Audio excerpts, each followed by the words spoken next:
성문으로 나아가라 나아가라. 백성이 올 길을 닦으라. 큰 길을 수축하고 수축하라. 돌을 제하라. 만민을 위하여 기치를 들라. 여호와께서 땅끝까지 선포하시되 너희는 딸 시온에게 이르라. 보라, 내 구원이 이르렀느니라. 보라, 상급이 그에게 있고 보응이 그 앞에 있느니라 하셨느니라. 하나님은 영이시니 예배하는 자가 영과 진리로 예배할지니라. 아멘.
다 같이 참여의 기도를 드리겠습니다.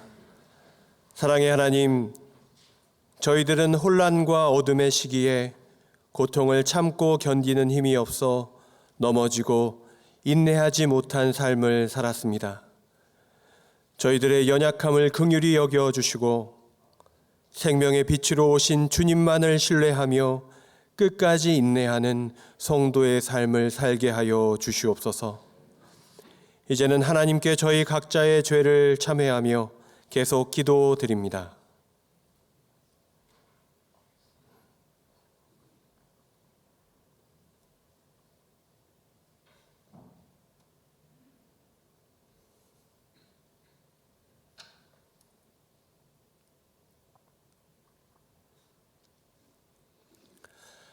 하나님께서는 자신의 부끄러운 죄를 솔직하게 고백하는 자들에게 말씀하십니다. 내가 그들을 내버리지 아니하며 미워하지 아니하며 아주 멸하지 아니하고 그들과 맺은 내 언약을 폐하지 아니하리니 나는 여호와 그들의 하나님이 됨이니라.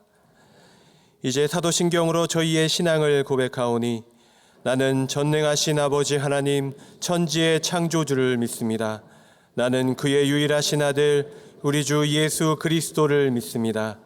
그는 성령으로 잉태되어 동정녀 마리아에게서 나시고 본디오 빌라도에게 고난을 받아 십자가에 못 박혀 죽으시고 장사된 지 사흘 만에 죽은 자 가운데서 다시 살아나셨으며 하늘에 오르시어 전능하신 아버지 하나님 우편에 앉아 계시다가 거기로부터 살아있는 자와 죽은 자를 심판하러 오십니다.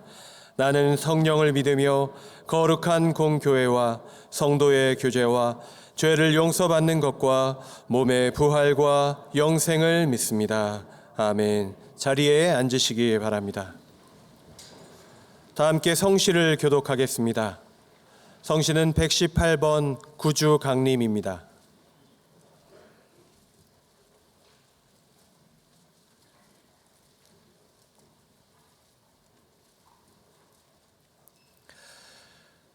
나는 시온의 의가 빛같이 예루살렘의 구원이 횃불같이 나타나도록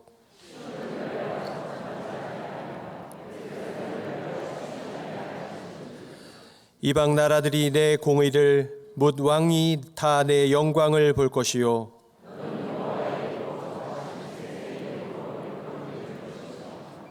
너는 또 여호와의 손의 아름다운 관 내 하나님의 손의 왕관이 될 것이라.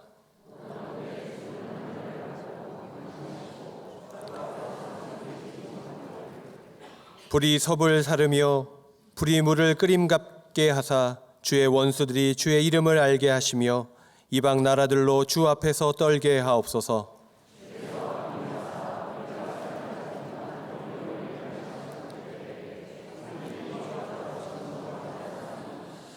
주 외에는 자기를 앙망하는 자를 위하여 이런 일을 행한 신을 옛부터 들은 자도 없고 귀로 들은 자도 없고 눈으로 본 자도 없었나이다.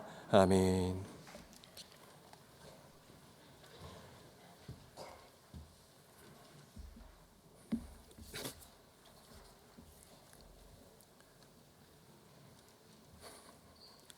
인애하시고 자비로우신 아버지 하나님, 2024년을 허락하시고 이제까지 주님의 크신 사랑과 은혜로 지켜주시고 인도하여 주심을 감사드립니다. 구주 강림 네 번째 주일, 죄로 죽을 수밖에 없는 우리를 구원하시려 독생자 예수를 보내주신 하나님의 크신 사랑에 감사드립니다. 이 성탄의 계절에 예수님이 주시는 평화와 행복을 누리는 삶이 우리 모두에게 있게 하여 주옵소서. 지난 1년을 우리의 삶 속에서 오이코스 말씀과 위임 목사님의 말씀 산책을 통하여 말씀과 기도로 무장하게 하여 주시고 거듭나는 믿음으로 주님께 가까이 나아갈 수 있도록 은혜를 베풀어 주신 아버지 하나님, 교회 창립 80주년 기념 사업이 하나님께 영광을 돌리며 주님의 뜻과 계획이 온전하게 이루어지게 하옵시고 하나님이 주신 사랑을 세상 가운데 흘려보낼 수 있도록 하여 주시사 모든 성도가 기쁨으로 동참하는 80주년 행사가 되게 하여 주옵소서. 하나님, 이 나라의 정치 지도자들을 위해 기도드립니다. 위정자들이 진실로 주님을 경외하오며 주님의 법과 질서를 알게 하옵시고 당리 당략을 떠나 국민들의 마음으로부터 신뢰와 존경을 받으며 겸손한 모습으로 이 나라와 이 민족을 진정으로 사랑하며 섬길 수 있는 지도자들 되게 하여 주옵소서. 아버지 하나님, 차별금지법과 학생인권 조례를 추진하고 있는 어두운 세력들로부터 이 나라의 젊은이들을 지켜주시옵고 창조의 질서를 파괴하는 악한 무리로부터 도덕적으로 부패한 나라가 되지 않게 하여 주옵소서. 사랑의 하나님, 이 민족을 긍휼히 여겨주셔서 주님께서만이 하실 수 있는 능력으로 한반도의 민족 복음화와 복음 통일이 이루어지게 하여 주옵소서. 2600만 북한 동포들과 함께 주님을 찬양케 하여 주시고 주님의 십자가가 북녘 땅 곳곳에 세워지게 하여 주옵소서. 자유를 찾아 대한민국에 와 있는 3만 4천여 명의 탈북자윤들이 하나님의 백성으로 잘 정착하게 하여 주옵소서. 사랑의 주님, 여러 가지 질병으로 인해 힘들어하고 고통받고 있는 우리 성도들이 있습니다. 전능하신 주님께서 그들의 기도와 간구를 들어 응답하여 주셔서 놀라운 치료의 역사와 온전한 회복이 이루어지게 하여 주옵소서.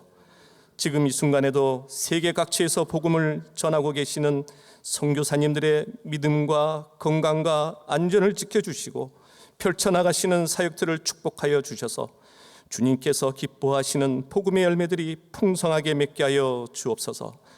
원로 목사님의 건강을 붙들어 주셔서 복음 통일과 민족을 위한 기도 사역이 응답받게 하여 주옵소서. 매 주일 이른 아침부터 오후 늦게까지 말씀을 선포하시는 위임 목사님의 신원을 강건케 하여 주시옵고 부교역자님들에게도 능력 주셔서 맡겨진 사역들을 감당하실 때 조금도 부족함이 없게 하여 주옵소서. 이제 김은성 위임 목사님께서 주님 괜찮습니다 라는 제아의 말씀을 주실 때 성령님께서 권세 있는 말씀이 되게 하시고 우리의 심령이 새롭게 변화되어 주님께서 기뻐하시는 자로 거듭나게 하여 주옵소서. 베들레헴 찬양대에 정성껏 준비한 찬양을 기쁘게 받아 주시옵고 하나님께는 영광이며 우리에게는 하나님의 사랑으로 위로받고 힘을 얻는 은혜의 시간 되게 하여 주옵소서. 우리를 위해 이 땅에 오신 구주 예수님의 이름으로 기도드리옵나이다. 아멘.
오늘 저희에게 주시는 하나님의 말씀은 신약성경 마태복음 2장 13절부터 18절까지의 말씀입니다. 마태복음 2장 13절부터 18절까지의 말씀입니다.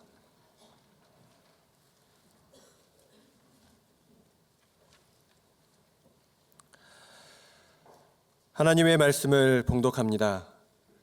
그들이 떠난 후에 주의 사자가 요셉에게 현몽하여 이르되 헤롯이 아기를 찾아 죽이려 하니 일어나 아기와 그의 어머니를 데리고 애굽으로 피하여 내가 내게 이르기까지 거기 있으라 하시니 요셉이 일어나서 밤에 아기와 그의 어머니를 데리고 애굽으로 떠나가 헤롯이 죽기까지 거기 있었으니 이는 주께서 선지자를 통하여 말씀하신 바 애굽으로부터 내 아들을 불렀다 함을 이루려 하심이라.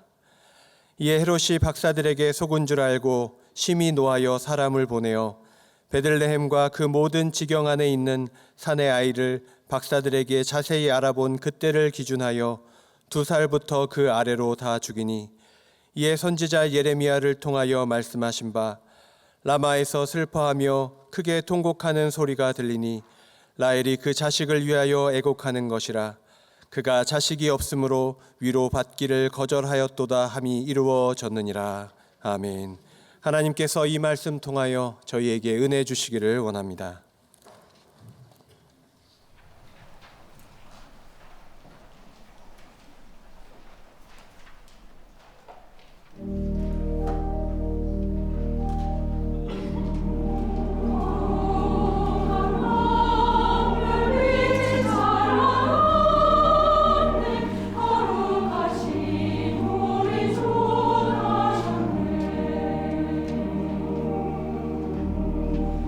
Oh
대림절 네 번째 주일 성탄 주일입니다.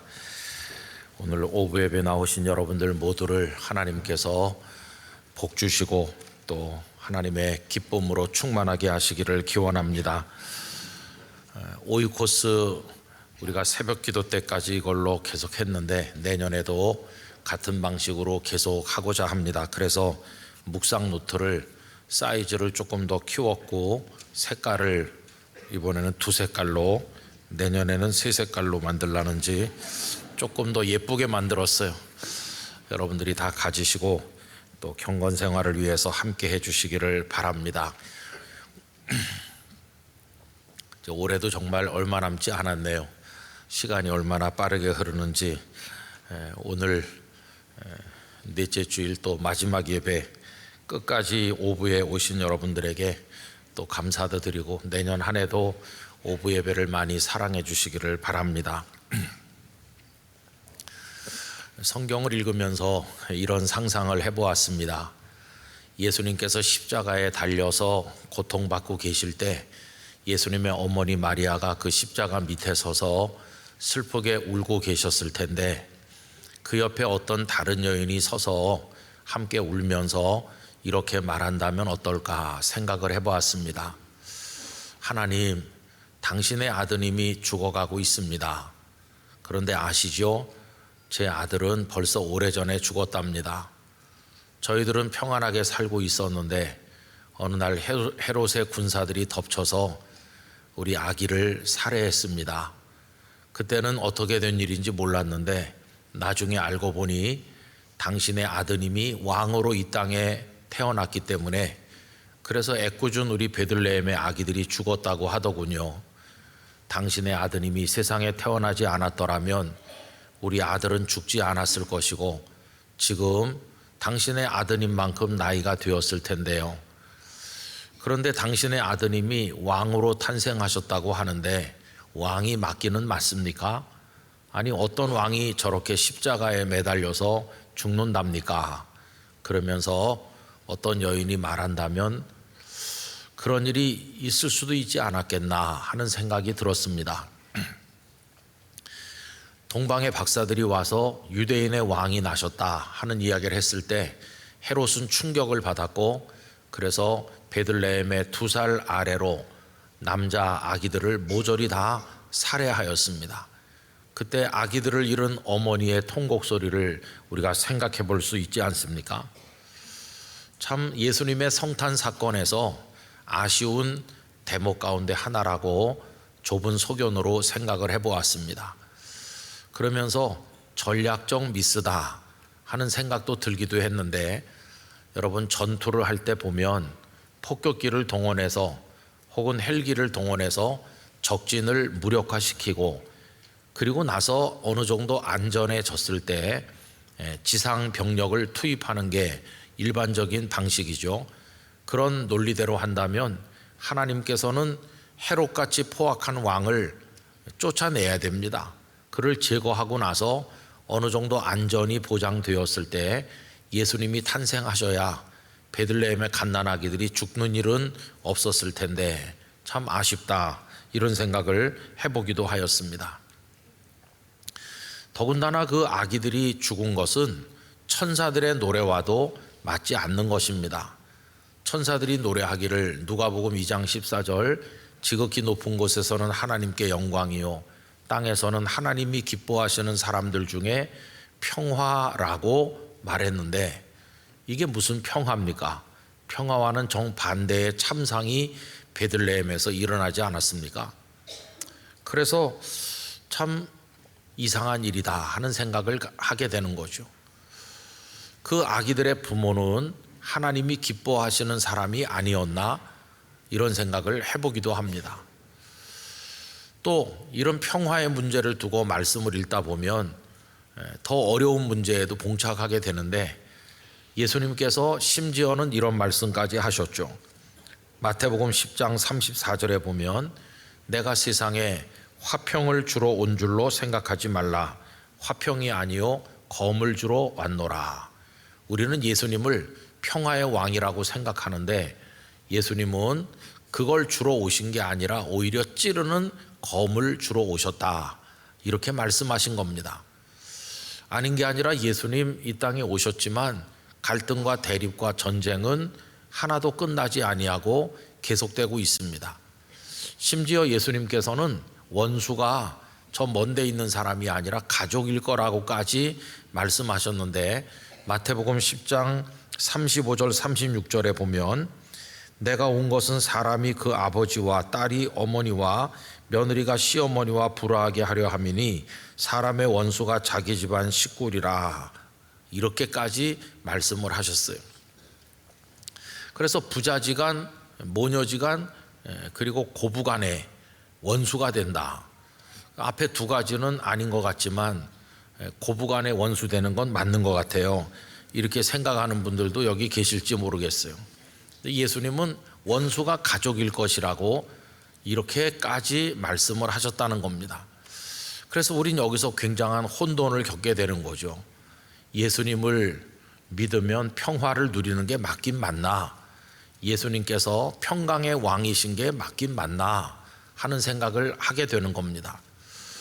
여러분, 우리는 평화의 문제를 동화 속에 나오는 어떤 단순한 이야기로 여겨서는 안 됩니다.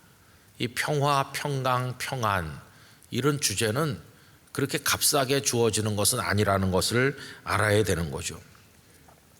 그래서 예수님의 평화를 이야기할 때 우리가 밑에 깔아야 될 전제가 있다면 평화는 그렇게 값싸게 오는 게 아니다 하는 것을 먼저 생각해 놔야 됩니다. 그리고 여기서 구약성경 예레미야서에 나오는 말씀 한 구절을 소개하려고 하는데, 예레미야 33장 1절로 3절까지 말씀인데, 특별히 그 중에서 3절 말씀은 우리 성도님들께서 굉장히 좋아하시고 또 암송하는 분들도 있을 만큼 익숙한 말씀인데요. 33장 1절을 먼저 보면, 예레미야가 아직 시위대 뜰에 갇혀 있을 때에 여호와의 말씀이 그에게 두 번째로 임하니라. 이르시되 이를 행하시는 여호와, 그것을 만들며 성취하시는 여호와, 그의 이름을 여호와라 하느니가 이와 같이 이르시도다. 하나님은 어떤 일을 계획하시고 그걸 성취하시는 분이신데, 우리 사람은 하나님의 계획이 뭔지를, 그 비밀을 알지 못하는 거죠. 그런데 하나님 앞에 부르짖어 기도하면 하나님께서 이루고자 하시는 크고 은밀한 일, 그 비밀스러운 일을 알려주신다. 그게 3절에 나오는 얘기인데요. 여러분, 3절은 다 같이 읽어보겠습니다. 너는 내게 부르짖으라. 내가 내게 응답하겠고 내가 알지 못하는 크고 은밀한 일을 내게 보이리라. 여러분, 이 말씀이 굉장히 익숙하시죠? 암송하는 분들도 많으실 것 같아요. 내게 부르짖으라고, 그러면 내가 알지 못하는 크고 은밀한 일, 내가 지금 준비하고 있는 일을 너에게 보여주겠다. 그런데 이 말씀을 우리들이 좋아하면서 암송까지 하는데, 그렇게 할 때 우리가 가지고 있는 어떤 전제가 있어요. 하나님께서 지금 준비하고 이루시려고 하는 크고 은밀한 일은 우리에게 복이 되는 일일 거야, 우리에게 좋은 일일 거야 라는 생각을 한다는 겁니다. 그러니까 이 말씀을 좋아하는 거죠. 그러면 정말 하나님께서 준비하고 계신 그 크고 비밀한 은밀한 일이 우리가 생각하는 그런 우리에게 복이 되고 좋은 일이겠나, 그걸 따져봐야 되는 거잖아요. 그런데 우리는 대개 3절까지만 좋아하고 그 다음 구절은 잘 안 읽는 경향이 있는데, 이제 그 크고 은밀한 일이 도대체 뭔지 그 다음 절을 읽어봐야 되잖아요. 그럼 여러분, 4절과 5절은 어떤 내용일까요? 우리의 기대와 전혀 다르다는 걸 알게 되죠. 이스라엘의 하나님 여호와께서 말씀하시니라. 무리가 이 성읍의 가옥과 유다 왕궁을 헐어서 갈대아인의 참호와 칼을 대항하여 싸우려 하였으나 내가 나의 노여움과 분함으로 그들을 죽이고 그들의 시체로 이 성을 채우게 하였나니, 이는 그들의 모든 악행으로 말미암아 나의 얼굴을 가리어 이 성을 돌아보지 아니하였습니다. 하나님께서 준비하시는 크고 은밀한 일이 우리를 좋게 하고 복되게 하는 일일 거야 라고 생각했는데 그게 아닌 거예요. 오히려 그 정반대로 남한국 유다와 예루살렘이 다 무너져 가지고 시체가 성을 가득 채우게 될 거라는 무시무시하고 끔찍한 이야기가 그게 그 다음에 나오고 있잖아요. 하나님이 준비하는 크고 은밀한 일이 무서운 심판이라는 걸 말씀하고 있는 거죠. 물론 하나님께서 영원히 버리시는 건 아닙니다. 구원하시기는 구원하는데 그건 그 다음에 있는 것이죠. 하나님의 구원은. 그래서 6절부터 구원의 이야기가 나오고 있습니다. 그러나 보라, 내가 이 성읍을 치료하며 고쳐 낫게 하고 평안과 진실이 풍성함을 그들에게 나타낼 것이며 내가 유다의 포로와 이스라엘의 포로를 돌아오게 하여 그들을 처음과 같이 세울 것이며 내가 그들을 내게 범한 그 모든 죄악에서 정하게 하며 그들이 내게 범하며 행한 모든 죄악을 사할 것이라. 고쳐서 낫게 하고 포로가 돌아오게 하고 회복이 되고 죄를 용서해 주시는 이 구원이 있기는 있는데 그건 언제 있냐 하면은 심판이 먼저 있고 그 다음에 구원이 있다는 거예요. 우리는 하나님 앞에 부르짖어서 기도하면 크고 은밀한 일을 보여주실 것이고 그건 우리를 잘되게 행복하게 하시는 일일 거야 라고 아주 값싼 기대를 가졌지만 그게 아니라는 거예요. 무서운 심판이 먼저 오고 그 다음에서야 구원이 온다. 이게 하나님의 계획이라는 것을 말씀하고 있는 거예요. 그러니 여러분, 평화가 쉽게 오겠습니까? 심판이 먼저 올 텐데요. 예레미야서 31장 15절에 보면 아닌 게 아니라 그 바벨론 군대가 쳐들어와서 유다 백성들을 학살했을 때 자식을 잃은 어머니의 통곡을 다음과 같이 얘기하고 있죠. 여호와께서 이와 같이 말씀하시니라. 라마에서 슬퍼하며 통곡하는 소리가 들리니 라헬이 그 자식 때문에 애곡하는 것이라. 그가 자식이 없어져서 위로받기를 거절하는도다. 여러분, 느부갓네살의 침략 얘기는 자주 말씀드리는데 BC 605년에 1차 침략이 있었고 597년에 2차 침략이 있었고 그 다음에 587년에 3차 침략이 있었는데 이 3차 침략 때는 1년이 넘도록 예루살렘을 포위하고 있다가 586년에 성이 완전히 붕괴되면서 예루살렘 성전도 폐허가 되고 무수한 사람이 죽임을 당했으니 아까 시체가 성을 가득 채운다는 말이 이루어진 거 아니겠어요? 그래서 어머니들이 자식을 잃고 통곡하고 뭐 어머니들 뿐이겠습니까? 그럼 비극적인 일이 벌어졌는데 그 말씀, 라마에서 통곡하는 소리가 들릴 거라는 그 말씀이 오늘 우리가 읽은 마태복음 2장에서도 인용되고 있다는 거예요. 여러분, 오늘 본문 2장 17절로 가서 보시면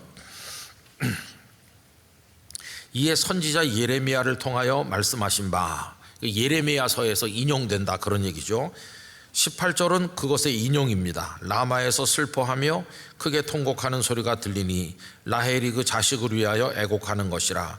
그가 자식이 없으므로 위로받기를 거절하였도다. 요게 예레미야서에 나오는 건데 그게 그렇게 거절하였도다 함이 이루어졌느니라. 어디서 이루어졌다는 거예요? 베들레헴에 갓난아기들이 죽을 때 그게 이루어졌다는 거예요. 여러분, 이렇게 보면 이 말씀이 두 번 이루어졌구나 하는 생각이 들잖아요. 한 번은 예레미야 선지자가 살고 계시던 그 당시에 느부갓네살 바벨론 군대의 칼에 의해서 학살당할 때 그때 한 번 이게 있었고 그 다음에 헤롯의 칼에 의해서 베들레헴의 산의 아이들이 죽을 때 그때 두 번째 이 말씀이 이루어졌구나. 그래서 어머니들이 통곡했구나. 우리 그렇게 생각하기 쉽습니다. 그런데 여러분, 그게 아니에요.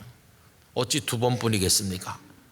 자식을 잃은 어머니들의 통곡 소리는 무수하게 그 이후에도 있었고 현재도 진행 중에 있는 거죠. 우크라이나 병사들의 어머니들의 통곡 소리, 러시아군 병사들 어머니들의 통곡 소리, 그 중간에 북한 병사들의 어머니들이 우는 소리까지 다 뒤섞여서 지구촌이 통곡 소리로 덮여가고 있는 거죠. 그럼 예수님이 탄생하신 그 일로 인해서 올해 이후에 내년부터는 이 땅에 다시는 지구촌에 그런 일이 없을 것입니까? 그렇지 않아요.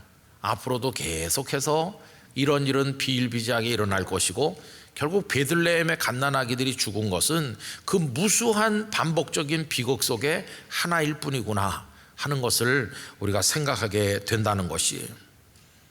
예수님께서 화평이 아니라 검을 주러 오셨다고 하더니 정말 이 세상은 찌르고 찔리면서 서로 죽어가고 죽이는구나. 이게 평화가 어디 있나 하는 생각을 하게 되잖아요. 그런데 여러분, 그러면서도 예수님은 또 계속해서 평화에 관한 일을 말씀하신 것을 보게 됩니다. 그 중에서 두 군데만 읽어보면 요한복음 14장 27절, 역시 성도님들이 좋아하시는 말씀이죠. 우리 함께 읽어보겠습니다. 평안을 너희에게 끼치노니 곧 나의 평안을 너희에게 주노라. 내가 너희에게 주는 것은 세상이 주는 것과 같이 아니하니라. 너희는 마음에 근심하지도 말고 두려워하지도 말라. 아멘. 너희에게 평안을 끼친다. 이 말씀 좋아하시잖아요.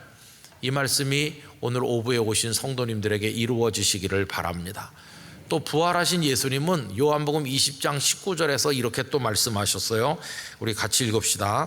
이날 곧 안식 후 첫날 저녁 때에 제자들이 유대인들을 두려워하여서 모인 곳에 문들을 닫았더니 예수께서 오사 가운데 서서 이르시되 너희에게 평강이 있을지어다. 아멘.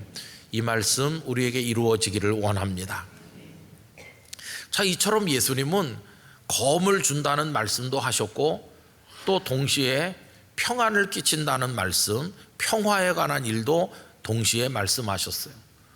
그러면 여러분, 예수님을 따라다니면서 배웠던 제자들은 이 서로 다른 두 가지 이야기를 어떻게 이해했고 어떻게 그걸 받으면서 그리스도인 제자로서 자신들의 인생을 살아갔나 하는 것을 좀 생각해 볼 필요가 있는 거죠. 첫째로 우리가 생각할 것은 예수님의 제자들은 평화가 유보되어 있다 하는 것을 이해했다는 것입니다. 여러분, 마태복음 13장에 보면 여러 비유가 나오는 가운데 소위 가라지와 알곡의 비유라는 게 있습니다. 어떤 사람이 좋은 곡식을 심었는데 나중에 보니까 가라지가 많이 자라 있어요. 아, 원수가 와서 이걸 심었구나. 종들이 그걸 뽑을까요? 그러니까 주인이 추수 때까지는 그냥 두라고 얘기하잖아요. 마태복음 13장 28절부터 읽어보겠습니다. 주인이 이르되 원수가 이렇게 하였구나. 종들이 말하되 그러면 우리가 가서 이것을 뽑기를 원하시나이까. 주인이 이르되 가만두라. 가라지를 뽑다가 곡식까지 뽑을까 염려하노라. 그 다음에 30절이 이제 중요한 건데요. 둘 다 추수 때까지 함께 자라게 두라. 추수 때에 내가 추수꾼들에게 말하기를 가라지는 먼저 거두어 불사르게 단으로 묶고 곡식은 모아 내 곡간에 넣으라 하리라. 여러분, 추수 때가 언젠가 그 몇 절 읽어보면 예수님 제자들만 모아놓고 이 비유의 뜻이 뭔지를 설명하실 때 추수 때는 세상 끝을 말하는 거다 이렇게 설명하셨어요. 그러니까 가라지와 좋은 곡식이 지금 섞여 자라는데 가라지가 훨씬 영양분을 많이 흡수해 가지고 쭉쭉 더 잘 자라는 거죠. 이걸 뽑아버려야 될 것 같은데 주인은 추수 때까지, 다시 말하면 세상 끝까지는 그냥 놔둬라. 여러분, 지금 우리가 숨쉬며 살고 있는 지금 이 시대가 바로 추수 때가 아직 도래하지 않은 시간이거든요. 그러니까 지금 우리가 만약에 알곡이라고 한다면 우리 옆에 가라지가 막 자라고 있는 거예요.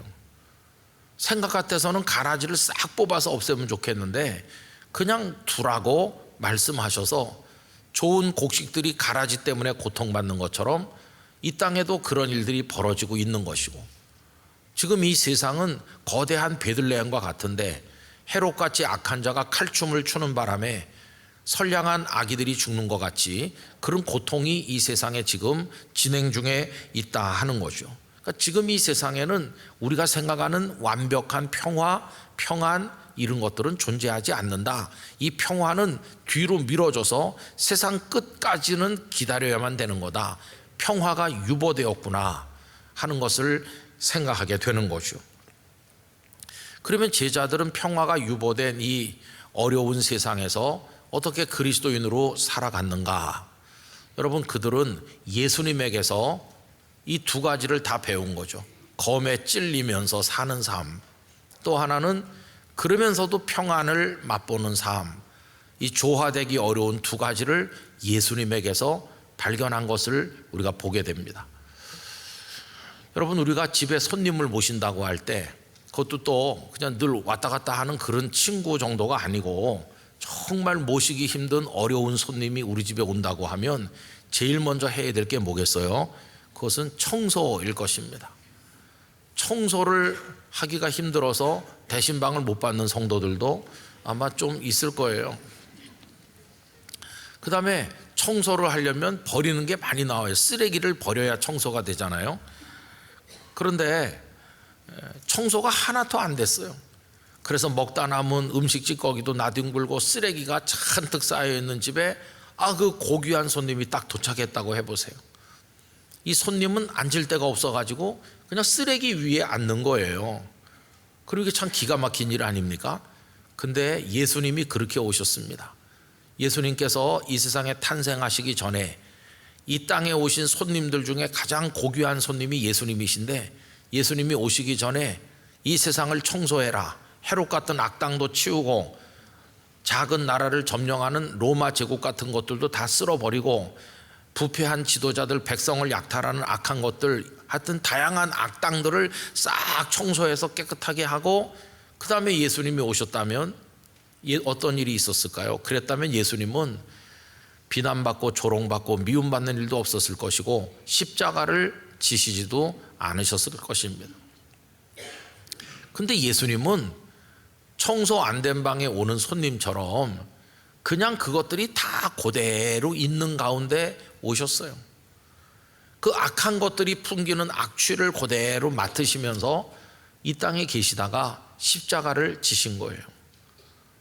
그게 바로 오늘 우리들의 실존적 상황이에요.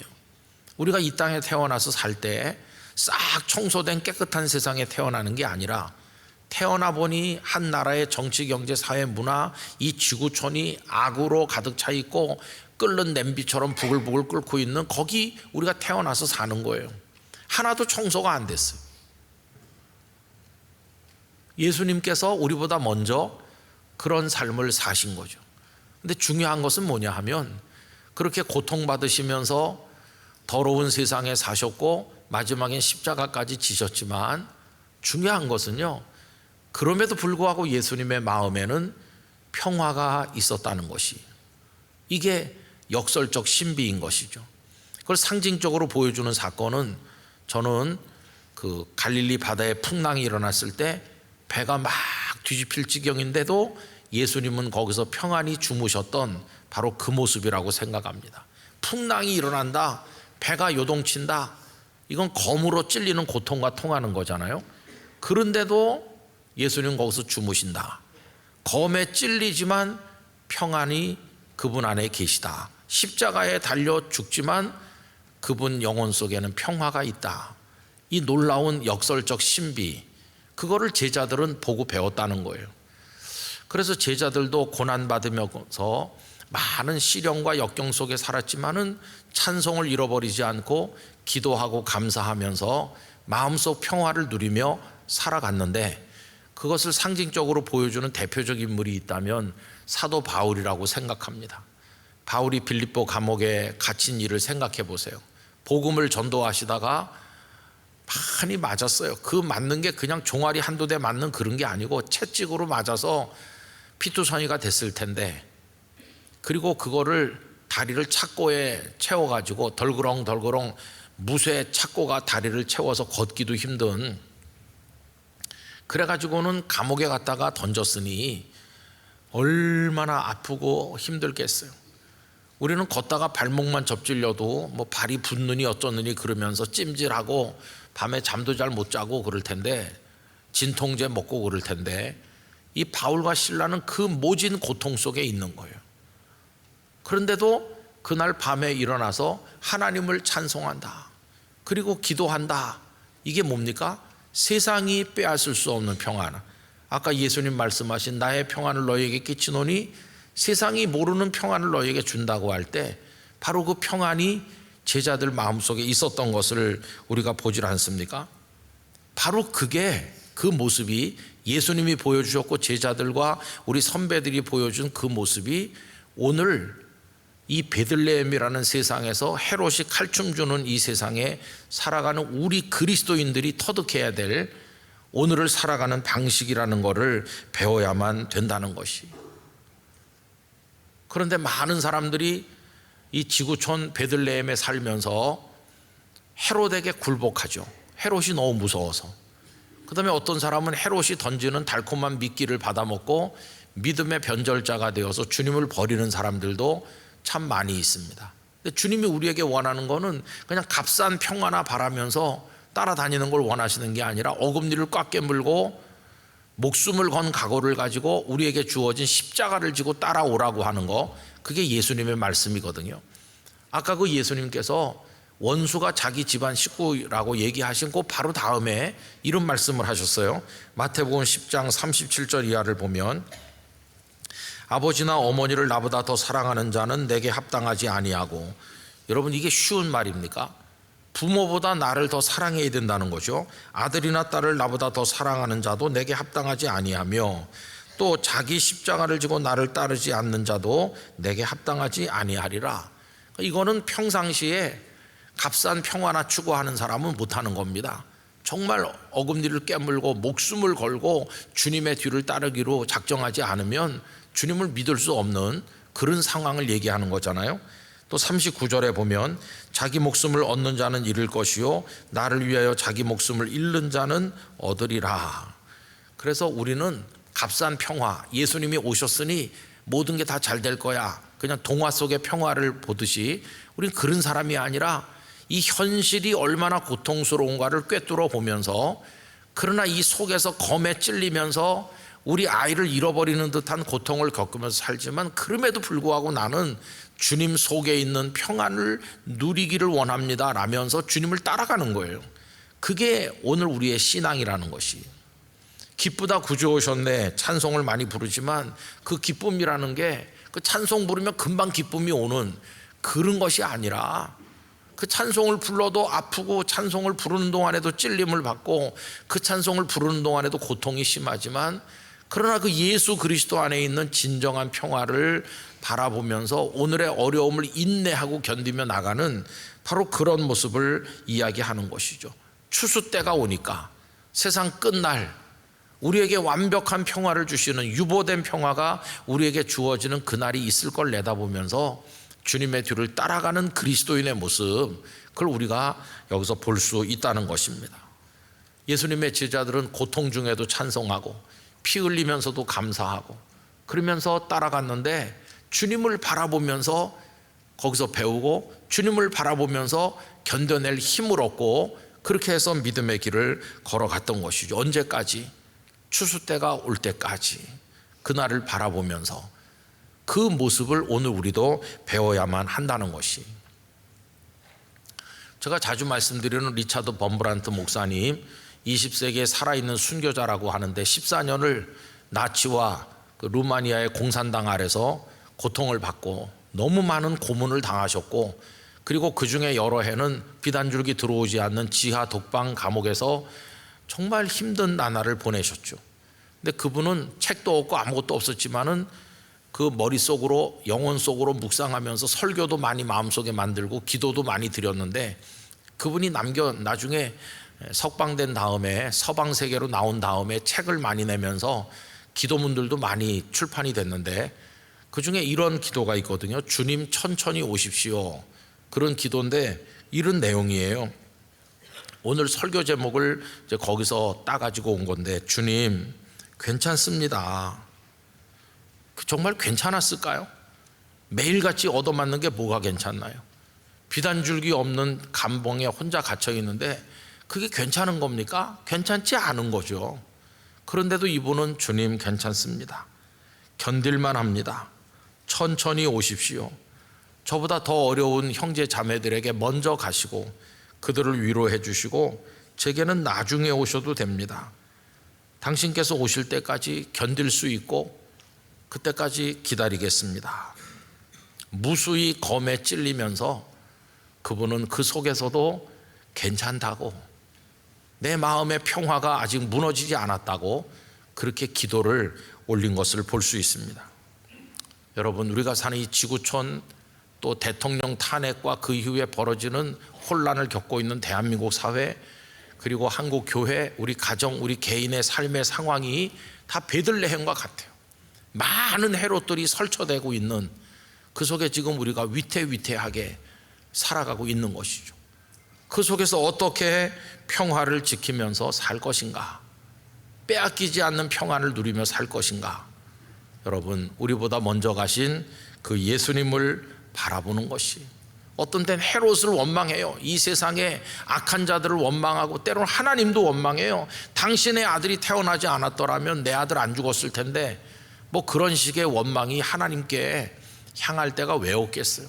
그런 어려운 일도 우리에게 많이 있는 거죠. 그러나 여러분, 그 찔림 중에도 빼앗기지 않는 평안을 누릴 수 있도록 주님께서 우리에게 은혜를 주시기를 간절히 바라는 것입니다. 오늘 일부 예배를 마쳤는데 뒤에서 인사를 하는데 어떤 권사님이 나가면서 다소곳하게 제 앞에 오셔서, 그 권사님은 정말 사람으로 감당하기 어려운 고난을 겪으셨거든요. 그 권사님 보면 어떻게 사실까 그런 생각이 들거든요. 근데 그 권사님 제 앞에 오더니 악수하면서 오늘 설교 제목 그대로 하는 거예요. 목사님, 저 괜찮습니다. 그 괜찮겠어요? 그런데 또 괜찮다고 하면서 걸어 나가시는 그 모습이 이 베들레헴이라는 세상에서 살아가고 있는 오늘 그리스도인들의 모습이 아닌가, 그런 생각이 들어서 저절로 기도와 그 권사님을 향한 여러 가지 생각들이 떠올랐습니다. 찬송가 412장 4절 가사는 이렇습니다. 이 땅 위에 험한 길 가는 동안 참된 평화가 어디 있나. 오늘 설교랑 어떤 닮았는지 몰라요. 이 가사가, 이 험한 세상 살아가는 동안에 보니 평화가 어디 있긴 있나, 그런 탄식이죠, 그죠? 그런데 그 다음 가사가 이거예요. 우리 모두 예수를 친구 삼아 참 평화를 누리겠네. 찔리고 잃어버린 것 때문에 울고 있을 때 우리보다 먼저 그 고통을 겪으신 예수님 우리에게 오셔서 우리를 안아주시고 눈물 닦아주시면서 일어나라, 우리 평화의 나라를 향해 같이 가자. 그래서 우리를 인도해 가신다는 것이, 여러분, 그 주님 안에서 오늘을 견딜 수 있는 힘을 얻게 되시기를 바랍니다. 평화가 유보되어 있으니까 세상 끝이 오면, 추수 때가 오면 진짜 100% 완벽한 평화의 나라가 올 텐데 언젠가는 그 나라에 들어가겠죠. 우리의 호흡이 멎는 그때가 오면 우리도 이렇게 기도하면 어떨까 생각해 봤어요. 주님, 좀 힘들기는 했습니다. 그러나 괜찮았습니다. 충분히 견딜 만큼 행복했습니다. 이제 저를 완전한 당신의 평화의 나라로 받아주시니 주님 감사합니다. 그렇게 기도하면서 우리도 주님 품에 안겨야 되겠죠. 모진 고통과 힘든 일이 많은 세상에 살고 계시지만 우리 영락교회 성도들의 얼굴에서 평화가 빛나기를 원합니다. 그걸 바라보는 성도들이, 또 다른 사람들이 저 어려운 상황에서 어떻게 저렇게 얼굴이 평화로운가, 남들이 보고 감동받을 수 있도록 우리가 속에서부터 우러나는 주님의 평화를 누리게 되기를 간절히 원하는 것입니다. 동화 속의 평화가 아니라, 값싼 평화가 아니라 정말 어려운 중에서도 주님의 평화를 누리는 그런 은총이 우리 모두에게 있기를 간절히 소원합니다. 기도하겠습니다. 거룩하신 아버지 하나님, 이 세상은 하루도 쉴 날 없이 갈등하고 대립하고 싸우고 죽이는 전쟁을 벌이며 안과 밖에서 대립하고 심지어 가족이 원수가 되는 그런 세상이 되어가고 있습니다. 저희들은 그 안에서 아들을 잃은 어머니처럼 통곡하기도 하고 검에 찔려서 통증을 못 이겨 부르짖기도 합니다. 그러나 하나님, 그 속에서도 세상이 빼앗을 수 없는 평안을 저희에게 주시옵시고 우리보다 먼저 걸어간 주님과 우리 선배들의 뒤를 따라 완벽한 평화의 나라가 오는 그때까지 갈 수 있도록 힘과 인내의 지혜와 믿음을 허락하여 주옵소서. 예수님 이름으로 기도하옵나이다. 아멘.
이제 준비하신 주일 헌금을 드리겠습니다. 온라인으로도 드리실 수 있습니다.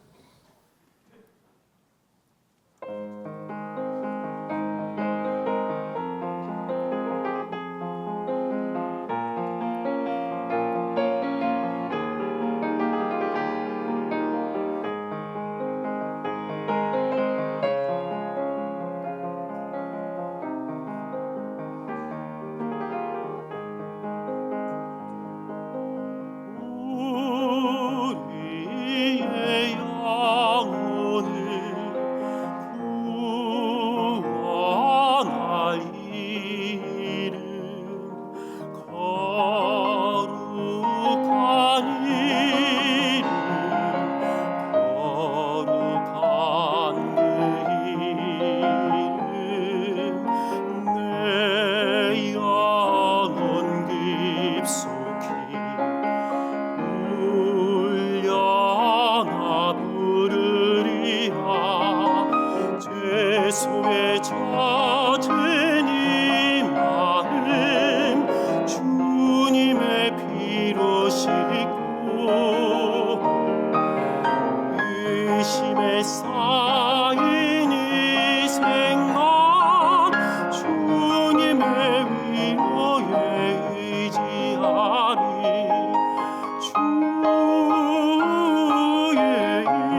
사랑의 하나님, 온 세상의 구원의 빛으로 오신 예수님의 성탄을 기뻐하며 하나님께 감사의 예물 드립니다.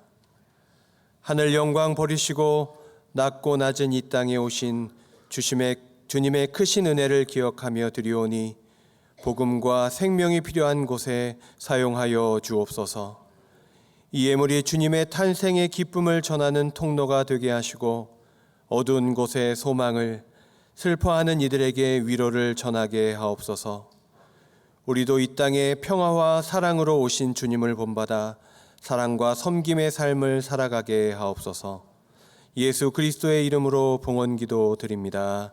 아멘. 자리에 앉으시기 바랍니다. 새가족 여러분을 주님의 이름으로 환영합니다. 봉사관 1층 새가족 접수처에서 등록을 도와드립니다. 또는 교회 홈페이지에서 새가족 등록이 가능합니다. 오늘 찬양 예배 시 본당에서 유아 세례식이 있습니다. 기도로 함께 준비해 주시기 바랍니다. 12월 25일 성탄 예배는 1부에서 3부까지 드리며 2부와 3부는 전 세대와 함께하는 성탄 예배로 드립니다. 또한 25일 새벽 기도회는 베델 기도실에서 드립니다. 영락 오이코스가 2025년에도 동일하게 진행됩니다. 이를 위한 2025 영락 오이코스 묵상 노트 1월에서 4월호를 오늘부터 1월 4일까지 판매합니다. 은퇴식이 다음 주일 12월 29일 찬양 예배 시 본당에서 있습니다. 기도로 함께 준비해 주시기 바랍니다. 오늘은 사회봉사 주일입니다. 봉사금을 본당 주변 모금함과 온라인으로 모금합니다. 별세자 소식입니다. 성동 광진교구 26구역 이포덕 성도님이 별세하셨습니다. 고인은 고정웅 성도님의 모친이 되십니다. 12월 23일 월요일 오전 7시 건국대학교 병원 장례식장에서 장례 예식이 있습니다. 성동 광진교구 29역 노정희 성도님이 별세하셨습니다. 고인은 김기택 성도님의 부인이 되십니다. 12월 23일 월요일 오전 8시 30분 신촌 세브란스 병원 장례식장에서 장례 예식이 있습니다. 고양 파주교구 64구역 이혜숙 은퇴 권사님이 별세하셨습니다. 고인은 박호전 은퇴 안수 집사님의 부인이 되십니다. 12월 23일 월요일 오전 8시 은평 성모병원 장례식장에서 장례 예식이 있습니다. 중구 용산교구 55구역 전영춘 은퇴 권사님이 별세하셨습니다. 고인은 차경선 집사님의 모친이 되십니다. 12월 24일 화요일 오전 4시 30분 순천향대학교 서울병원 장례식장에서 장례 예식이 있습니다. 슬픔을 당하신 유가족들에게 하나님의 위로가 함께 하시기 바랍니다. 이 시간 함께 암송할 12월 말씀은 신약성경 마태복음 1장 21절입니다. 아들을 낳으리니 이렇게 시작합니다. 다 함께 암송합니다. 아들을 낳으리니 이름을 예수라 하라. 이는 그가 자기 백성을 그들의 죄에서 구원할 자이심이라 하니라. 마태복음 1장 21절 말씀. 아멘. 이제 다 같이 일어나셔서 앞뒤 좌우에 계신 분들과 인사 나누겠습니다. 예수님 안에서 참된 평화를 누립시다.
이제는 생명의 구주 예수 그리스도의 은혜와 하나님 아버지의 사랑과 성령님의 교통하심이 거대한 베들레헴 같은 세상에서 해롯 같은 이들의 휘두르는 칼에 다치고 상실하고 어려움을 겪지만 앞서가신 예수님을 따라 완벽한 평화의 나라가 오는 그날까지 인내하며 믿음으로 걸어갈 것을 다짐하는 모든 성도들 가운데 영원히 함께 하시기를 축원하옵나이다. 아멘.